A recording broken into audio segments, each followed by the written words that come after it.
Okay, ladies and gentlemen, family and friends, passersby on Facebook land, welcome to today's episode of a rabbi and a former white supremacist walk into a Zoom. Haas, I got to be honest with you. I haven't had too many talks on my show where that's the title of the event. Oh, that's a true blessing upon itself. Like it's a blessing to be able to connect with you and connect with so many people this morning and reach out in the video and the social world and just kind of share a personal story that can happen to any or everybody that may experience in life. And it's a beautiful thing. This is a beautiful thing we got going on this morning. So uh, I just ask healing and proper energy to be spread out through everybody's life when they need it the most. Amen. Amen. So, it's I'll first share how I came across you, and then how we got connected, and I'll share a little bit about our format for where we are in the Jewish calendar, and then our format for today, so we can get to hear you talk. But um, Fantastic. I remember where I was when I first heard that news story about a synagogue that was almost going to get attacked, and I remember reading about you even before I knew you, that that the attack had been thwarted, and then the story, it left an imprint, and I'm sure it left an imprint on the people in that synagogue community, but it also left my consciousness for a Right. while, except it didn't for you.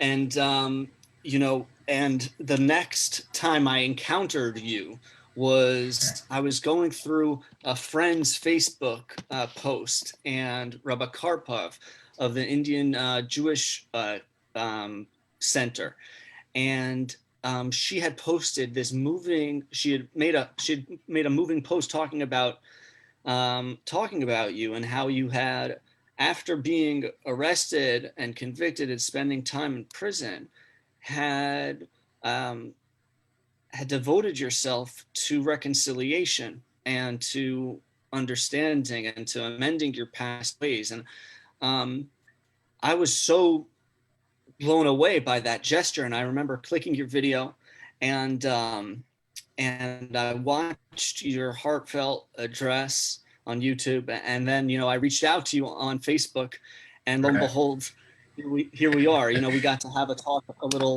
while ago, and what I said to you then, something I just like to reiterate now, which is, on the Jewish calendar, we are in we're in a time uh, leading up to the days of awe, the Yamim Noraim, because Rosh Hashanah is coming. That's the Jewish New Year, and Yom Kippur is the Jewish Day of Atonement. And inherent in those ideas and the ethos of those holidays is Right. that change is possible, and that Oh yeah. is possible, redemption is possible. And so often, for many of us, that can just feel like recycled rhetoric. Right. But Of course. today we are privileged, Haas, Benji, to be here, because for you, my friend, it is very much alive.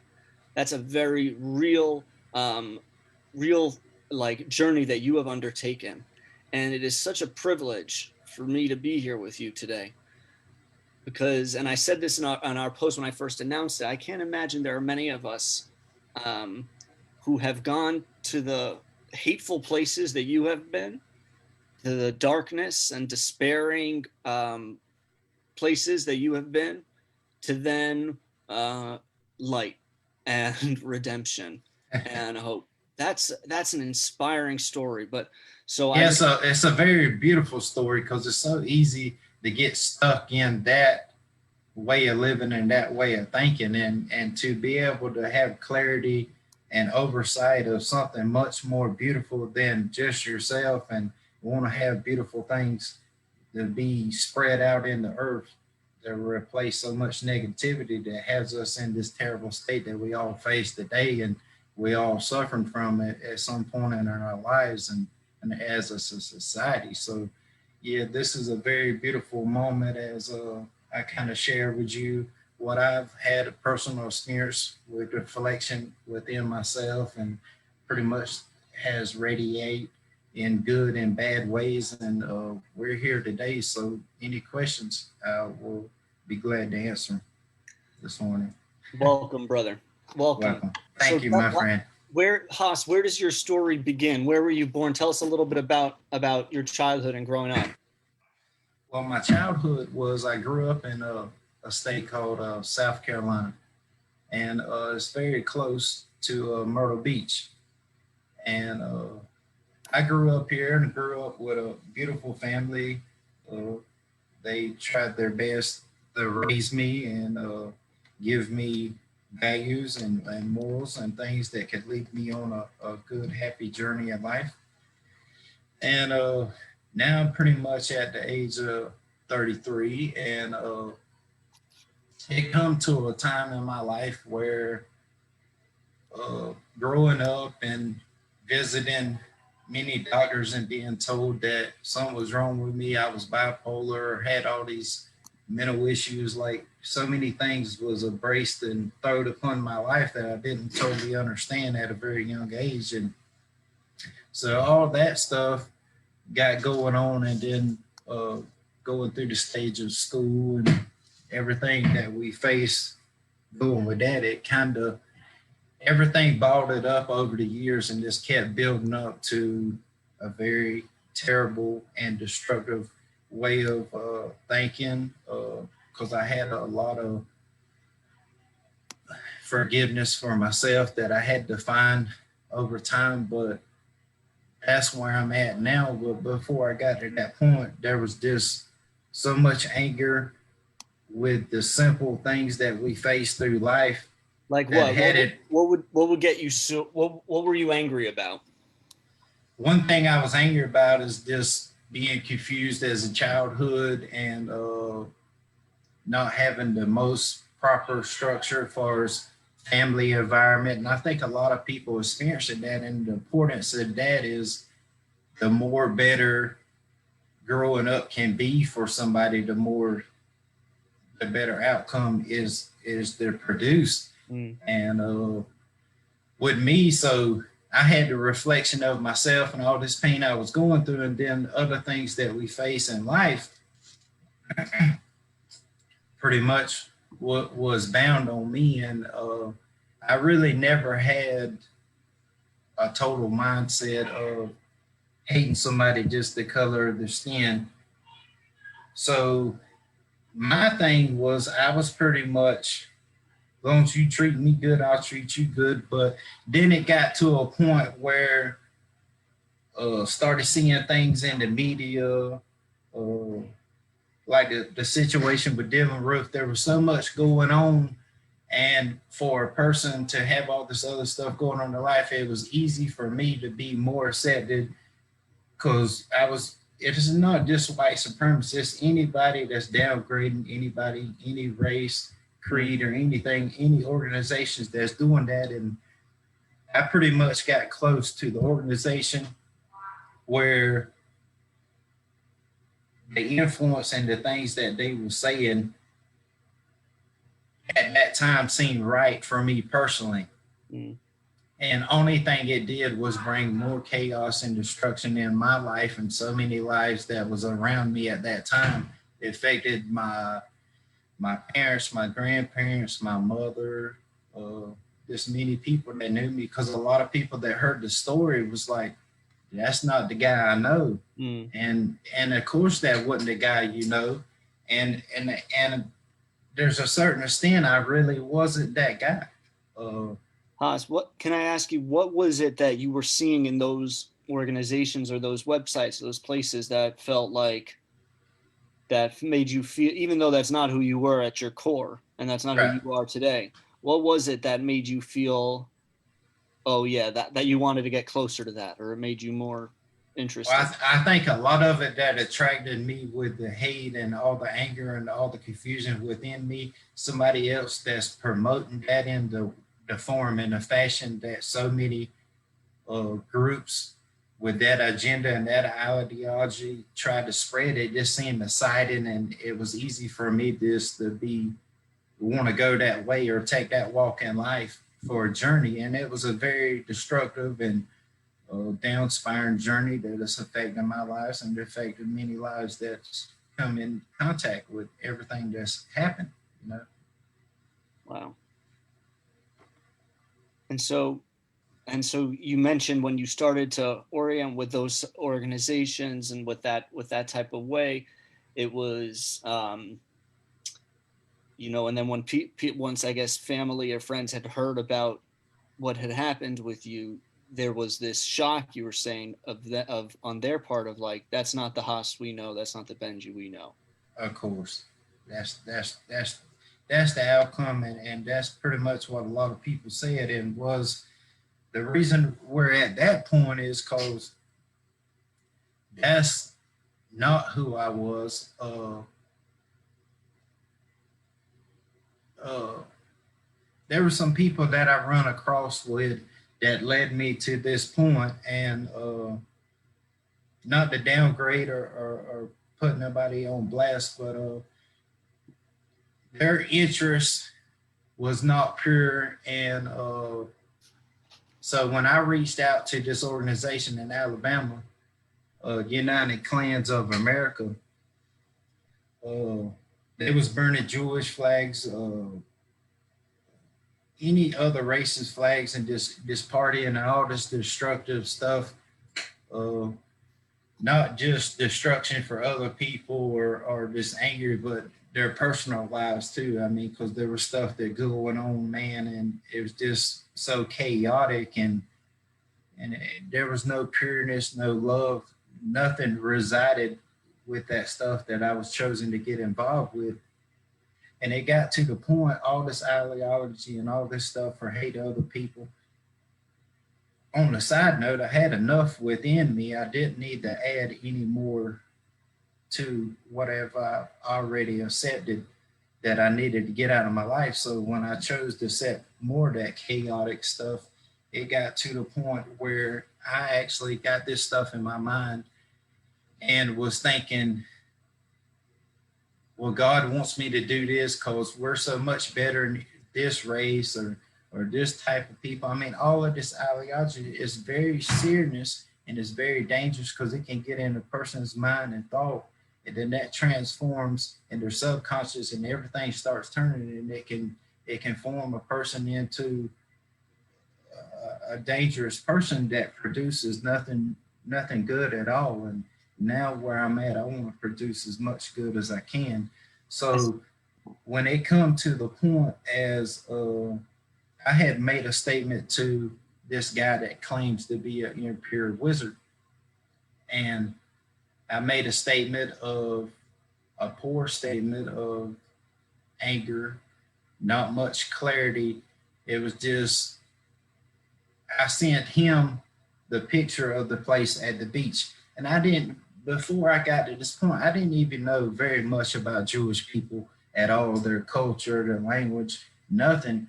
I just know I was involved in this group, and these people was in our way, and Had it's you been. met had you met any Jews before or no? No, I've never had no contact with them. My recollection, as far as my mind, the only thing I know is from what I hear in the Bible and stuff like that. So a lot of that stuff that I said, like, yeah, it was very damaging my life and anybody else's life, and it was a destructive way of thinking, and it caused pain. And one thing with all the pain that I was causing myself, and now I come to the realization that I've caused pain for other people, and I'm totally sorry for that because there's enough going on in the world. Then, but I'm thankful that my life is still here, their life is still there, they're still able there to be able there to worship. Uh, I think everybody's life was blessed and saved from anything terrible or bad happening or occurring because I said one thing to that imperial wizard, the next thing leads to another. He sets me up with an undercover FBI agent. And all that is produced from whatever he wanted it to be produced from. And a lot of that, I'm not blaming the people, but that story was not ever spread in the news. It was just all this hate persons go in there. Well, first of all, I was charged with a felony possession of a firearm. So yes, my mind was on firearm and this group of people, and that was not good at all. But what was good was no attack never happened, and that's very divine and beautiful within itself because we're be able to see, hear, and learn and grow as a whole. And as I learn and grow in my life, this produces a beautiful story because also I give my beautiful condolences to anybody that I hurt or said anything out the way that makes them feel pain or unnecessary suffering. It's But I was set up by these people, and it went to a very extent how they set me up. But it's a beautiful thing because I'm able to aspire from something that could have been a lot worse to something being beautiful. And it got to the point where I actually bought a weapon from this undercover agent, and their story was I bought a gun from an undercover agent, but it never went any farther really what happened. This all happened from a place called Alabama that I met these people, United Klans American. And what upsets me and angers me is not that I was set up, because the reason I was set up is because my own personal attention, sure. my own downfalls, my own negative thinking. I didn't have no clarity or no oversight of anything beautiful than the negativity that I was had the desire to produce. And that's pretty much an overview of how all this stuff began and began to Were you produce in the media. were you considered? Did they consider you a member of their club? Were you considered a Klansman, or no? You were a recruit. Never, I really don't know. I know that we was on a rally field burning crosses, and there was a lot of partying and stuff going on. And next thing I know, once I get all this ideology in my head and Yeah. and and and and think that I may want to act, and when I said something to him, it just kind of downspired in this whole story of pretty much entrapment and all this stuff, Yeah. which I'm fine with all that because it's beautiful. I'm able to sit here this morning Right. on a beautiful place, a beautiful situation. I'm not in prison. A bunch of lives is not uh, slaughtered or hurt, or people has to face more suffering through the little bit of suffering of my speech and my words that I said. I never really had no intention to at all hurting these people. I think I've wanted to fit in and just feel the embrace of these people. And the whole time I got betrayed, I got more hurt. Mm. I received more hurt than I actually had to start with. So, but through all this hurt and these mistakes and these failures that I've made personally as a person, uh, has has been a beautiful thing. Plus, it's an incredible thing that you're able to stand here today and say the and express the remorse that you have for your actions. I know you've also reached out to that synagogue that you had initially targeted as well to express your feelings. I want to ask you something else though, because and you mentioned not having you didn't know you hadn't met Jewish people aside from what they had told you before, but presumably you had met Black people, no? Right, of So course.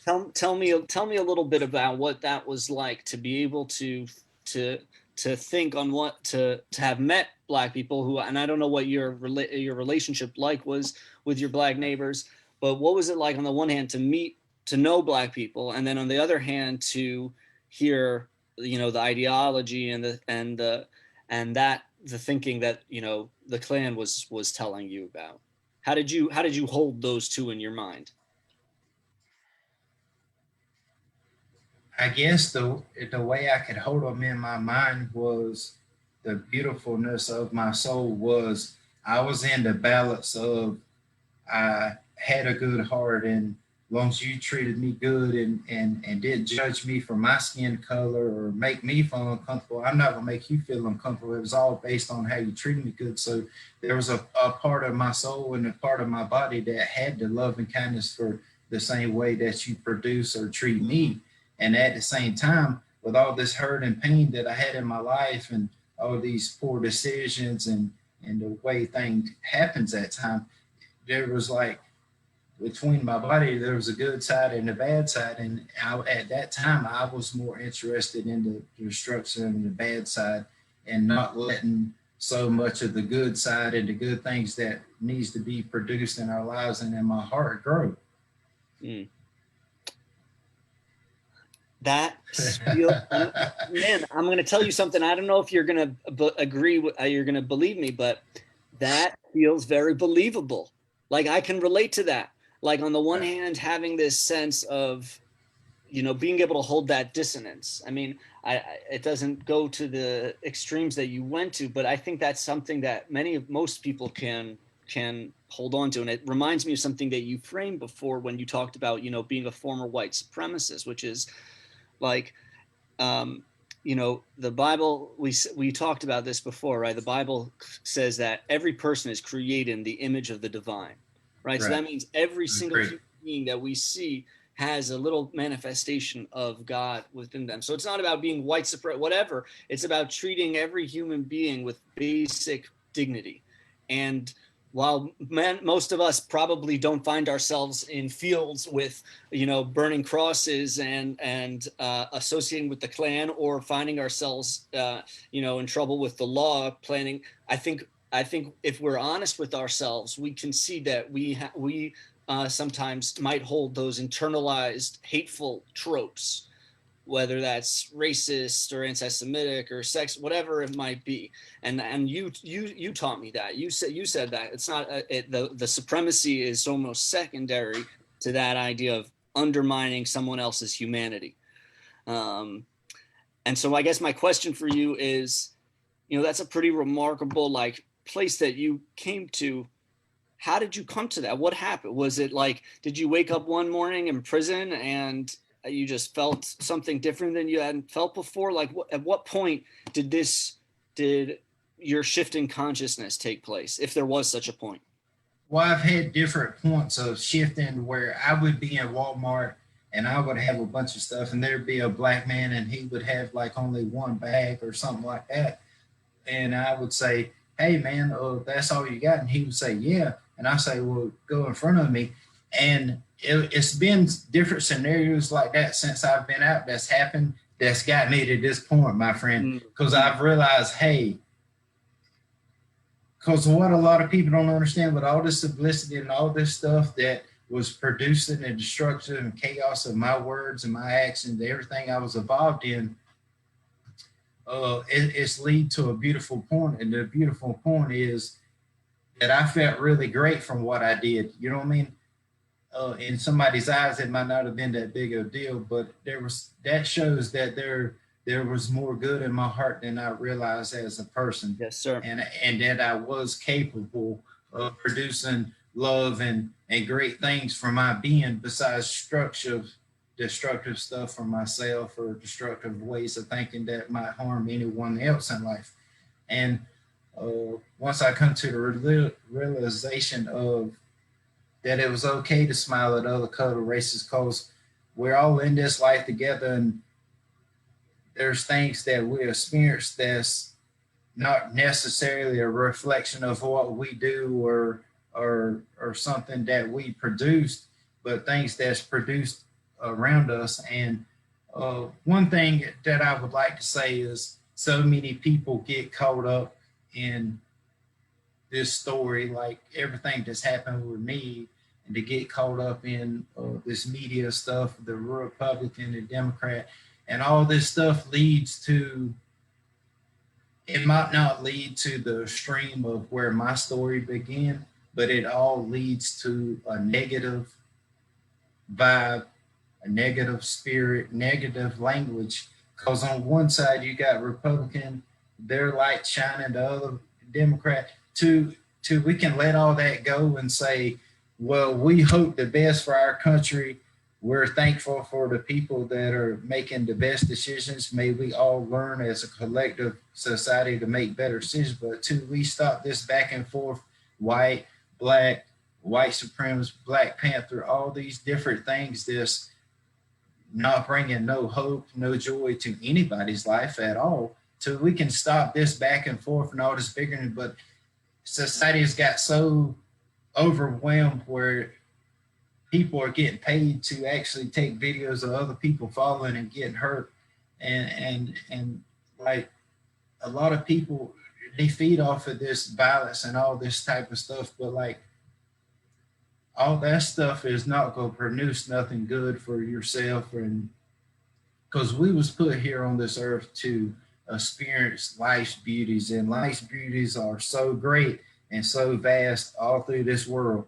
And Mm. my thing that I've come to clarity is I want to add to and make it as beautiful as before I come here on this earth. And as a society, I think that we can have talks and conversations of how we can have love and embrace for other people, and how Us. we can get rid of these things that's hurting us all. And we're not, once we can learn to have a talk and have a reflection to move forward in more delightful and fruitful ways that produces good things, and stop this bickering back and forth of these political views. Because I know me personally, even though when I had the view of the white wing supremacists, or whatever you want to say, I was all for Trump, and then there's people that's for Biden. One thing I've had this clarity and understanding as a person, and personal growth, I don't watch none of it. And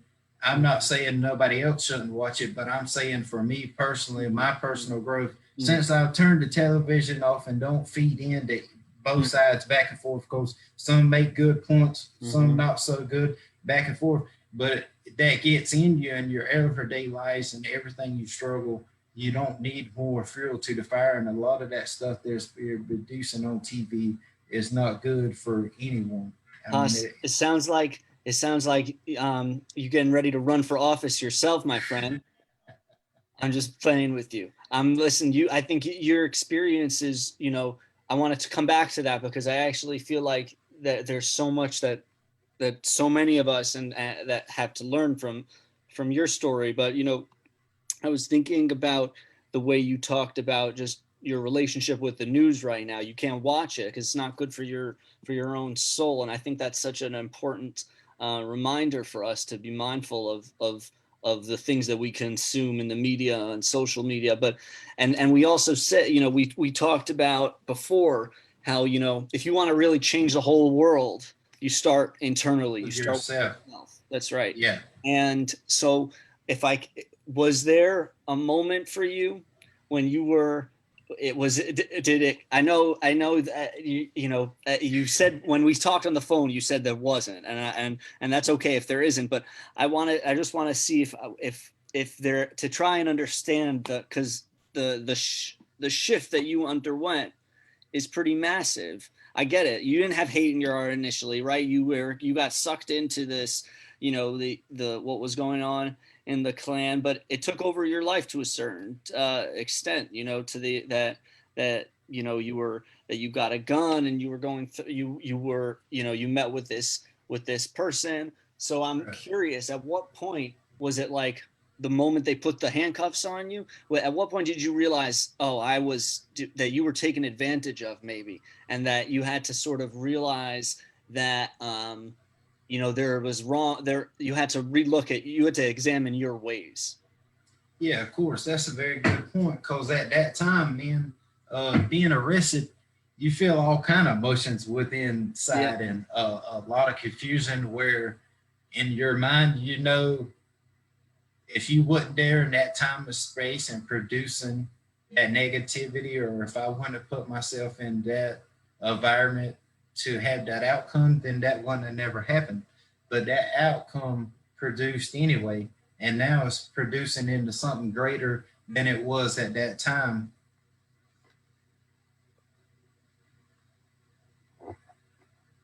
Haas.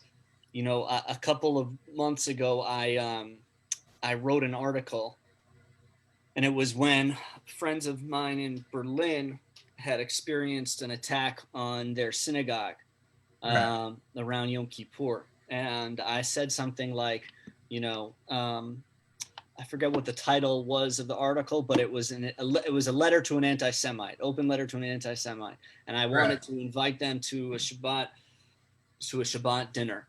Um, because you know and similarly after the attack in I believe it was near Muncie, where over Hanukkah there was a rabbi's home that was attacked, and a tragic you know, with a knife, and I went to go visit, and the first thing that I noticed afterwards when I went was that their door was open, you know, because he was still accepting guests, he was still receiving guests, and this is something that's so important about the Jewish faith tradition, which is, you know, the Jewish people have been attacked and persecuted for so many years, and Right. yet we still are instructed to pursue life, to choose Right. life, and to choose hope, which is the theme of the High Holy Days, to seek out hope.